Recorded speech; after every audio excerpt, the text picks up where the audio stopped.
rapidement. Donc il y a une intention qui est posée et que l'on veut saluer. Elle procède de débats anciens et de volonté réitérée de la part de tous les groupes, y compris des élus de la majorité. Donc il n'y a pas de difficulté là-dessus. Et le simple fait que le débat puisse aujourd'hui avoir lieu est en soi quelque chose d'intéressant au plan politique.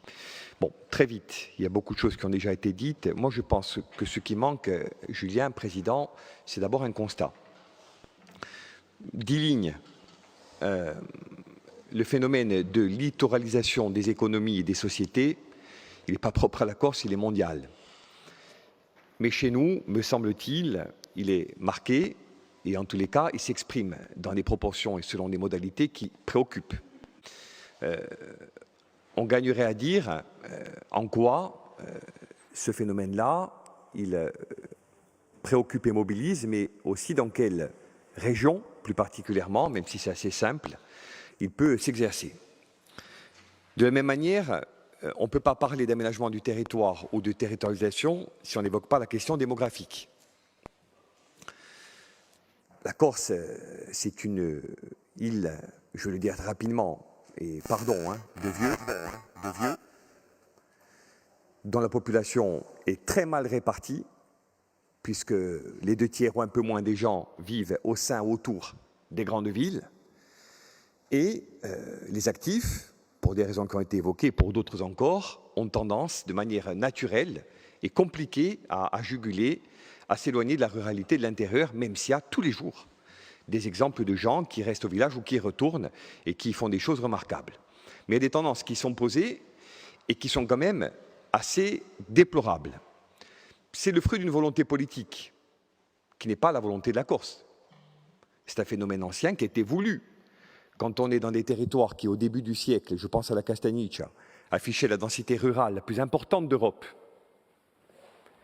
et qui aujourd'hui sont désespérément vides, à l'exception de celles et ceux qui continuent à résister, on voit bien qu'il y a un sujet politique, et à mon avis le sujet premier. Quel territoire, quelle relation au territoire, certes, mais que reste-t-il de nos territoires? De leur identité historique, de leur rapport aux lieux, aux gens, aux coutumes, aux traditions, à l'activité économique, au logement, comme l'a dit Paul. Donc il y a d'abord un sujet, je crois, de démographie, au sens de la pyramide des âges, et bien sûr au sens de la répartition des flux dans l'espace insulaire. Ce n'est pas un espace démesuré, c'est un espace relativement contraint, qui est clairement délimité, mais qui, on le voit, est dominé par des disparités et des principes d'inégalité très marqués. Donc je pense que ça, on aurait collectivement gagné à le dire et à poser un cadre, pas pour baisser les bras, mais pour mieux aborder les façons dont on va éventuellement le faire évoluer. Donc il y a un sujet de peuple, de vieillissement de la population et, je dirais, de structure même de ces territoires auxquels vous voulez vous adresser de manière renouvelée. Petit 1. Petit 2, la collectivité n'a pas été conçue pour s'adresser au territoire. La collectivité de Corse, elle a été conçue pour fusionner les collectivités qui préexistaient. Mais la question des territoires, dans la doctrine gouvernementale ou étatique, est un impensé. Il n'y a pas de sujet. Donc, ce que vous nous proposez, c'est d'améliorer l'existant. Et en soi, c'est louable. Ce que nous voudrions vous proposer, c'est de le réformer en profondeur. Moi, je crois qu'il n'y a pas de solution à périmètre constant. En clair, si on garde les offices, les agences, le comité de massif, la Chambre des territoires, et je ne parle pas de ce qui relève de l'État, on a très clairement un sujet qui va peut-être consister à créer des millefeuilles locaux et à territorialiser des strates, alors même qu'il faudrait simplifier et avoir des fonctionnements beaucoup plus agiles qu'ils ne le sont aujourd'hui. Donc il y a un sujet qui nous regarde d'abord en tant que collectivité, entre guillemets, mère. Qu'est-ce qu'on fait de tous ces outils dont on dit depuis des années qu'ils devraient être localisés ou territorialisés, qui ne le sont toujours pas, dont vous nous proposez qu'ils le deviennent, à l'aune de quels principes et surtout à partir de quel fonctionnement originel. Délocaliser la collectivité telle qu'elle est construite aujourd'hui, bibregu salude. Bibregu salude. À mon avis, c'est le parcours du combattant.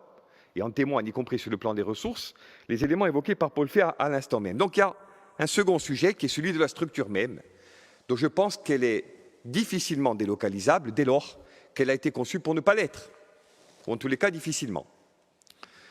Troisièmement, au risque de vous surprendre, moi je n'aurais pas nécessairement scindé, même si vous l'avez peut-être fait pour des raisons légitimes, le rapport qu'on examine et le rapport qui suit. Le fait urbain, c'est aussi un fait territorial. Et je ne vois pas bien l'intérêt de distinguer les deux, y compris lorsqu'on s'adresse aux blocs qui sont censés être un peu plus importants démographiquement. Je m'explique. Moi, je suis maire d'une ville qui est connue pour être urbanisée, y compris de manière historiquement compliquée, pour ne pas dire autre chose. Très bien. Mais 60% de la population vit dans le rural. Mouratel, où c'est 2000 habitants. Ça pourrait être une commune en soi, d'ailleurs. Idem pour Tchétch, pour bien d'autres, etc. Donc, vous me rangez où? Moi, je suis maire de quoi? D'une ville, d'un village, d'un groupement de hameaux. L'urbanité, le centre-ville historique, c'est 5 hectares. La commune en fait 17 000. Mais je suis une ville. Parce que démographiquement, on est un peu plus nombreux que dans des endroits plus ou moins étendus, etc. Donc, je crois que ce distinguo chez nous, il n'est pas forcément aussi pertinent qu'ailleurs. Et c'est d'ailleurs vrai pour d'autres villes plus importantes, qui ont aussi, non pas une ruralité au sens de Porto Vecchio peut-être, mais des sujets d'arrière-pays ou autres qui méritent d'être traités à travers un prisme qui n'est pas celui de l'urbanité exclusive. Pardon de le dire en des termes un peu excessifs. Donc ça amène à reconsidérer le regard qu'on porte sur notre territoire, qui n'est pas composé, selon une nomenclature qui ne nous ressemble pas, de villes et de villages. Il y a ça. Et je ne nie pas les difficultés que connaît l'extrême ruralité dans ces villages où il y a souvent plus de conseillers municipaux que d'habitants à l'année, et où il faut s'interroger, y compris pour aller plus loin, sur la fusion des communes. Mais ça, c'est un autre sujet. Pour parler de ce qui nous regarde aujourd'hui et pour aller un peu plus vite, donc troisièmement, pour essayer d'aller vite et de manière synthétique, il y a cette nécessité de penser la relation de la collectivité au territoire de manière certes différenciée, mais à partir d'un principe global. Et je ne parle même pas des EPCI, puisque dans celui que je connais bien et que je préside, vous avez certes Porto Vecchio, dont j'ai parlé brièvement, mais vous avez aussi Sota, Figa, Rimonacci, avec des réalités particulières. Donc, il faut peut-être qu'on ait un regard un peu plus adapté. Donc moi, j'aurais fusionné les rapports. J'aurais dit des choses du fait urbain, dont vous avez raison, de demander la reconnaissance au sens de la Corse. On est d'accord. Mais je l'aurais englobé dans une approche plus globale, consistant à dire, voilà, il y a des territoires d'extrême ruralité, il y a des territoires de ruralité contrastée, entre guillemets, et puis il y a des territoires d'une autre nature. Bon, donc ça c'est une troisième idée. Quatrièmement, on va discuter avec Paris. Vous en avez parlé hier, j'étais absent, retenu à Porto Vecchio, mais j'ai suivi les débats. Ce sujet-là, il faut qu'il soit mis sur la table au même titre que tous les autres. Parce que si on continue d'un côté, et c'est quelqu'un qui l'a fait, qui, modestement, avec beaucoup d'humilité, vous le dit, a signé des CRTE, à émarger au PTIC, à s'inscrire dans les territoires d'industrie, comme vous l'avez écrit, ou les petites villes de demain. Si vous pensez qu'en faisant ça, on peut, d'un autre côté, sans être dans une démarche plus globale, dans une approche plus territorialisée au regard de la collectivité, je pense que collectivement, on se trompe. Aujourd'hui, il y a un conflit de temporalité, et il y a même un conflit de légitimité. Posons-le sereinement. Est-ce qu'il y a une volonté de la part de l'État de contrer la politique de territorialisation de la collectivité? Oui, non. Pose la question. Oui, non. Nous, on dit que la collectivité de Corse, elle a vocation à parler à ces territoires, lesquels en retour ont des choses à lui dire. Donc, comment on construit ça? Ça a été dit, Egas et di Deridori, il faut qu'on en reparle. Et surtout, pour le faire insister lourdement, je le fais rapidement, la capacité à territorialiser nos services. Parce qu'au bout du bout, quand on aura épuisé les sujets juridiques et techniques, il restera deux questions. Comment on se structure et comment on paye? L'organisation et les ressources humaines et financières. Donc ça me paraît un point qui est un point très très important. Et je termine, cinquièmement et enfin, donc vous l'avez compris, on veut être force de proposition, on reconnaît le geste que vous posez et on ne va pas s'y opposer, mais je voudrais vous dire une dernière chose. Considérez la démographie et l'état de nos territoires en posant des chiffres et des faits, pas des déclarations d'intention ou des grands principes. 2, regardez aujourd'hui une collectivité qui, en l'état, sera difficile à délocaliser ou à décentraliser, en un mot, à territorialiser, précisément parce qu'elle n'a pas été conçue pour ça. 3, regardez ce fait urbain et ce fait rural de manière moins marquée par la dichotomie, mais davantage par la nécessité de faire synthèse. C'est possible, tout en différenciant, parce que les réalités, à bien des égards, elles sont radicalement différentes. 4, considérer les ressources, considérer le comportement de l'État et la façon dont on peut peut-être interroger les deux autour d'une table ronde, y compris dans le cadre des négociations qui vont s'ouvrir bientôt.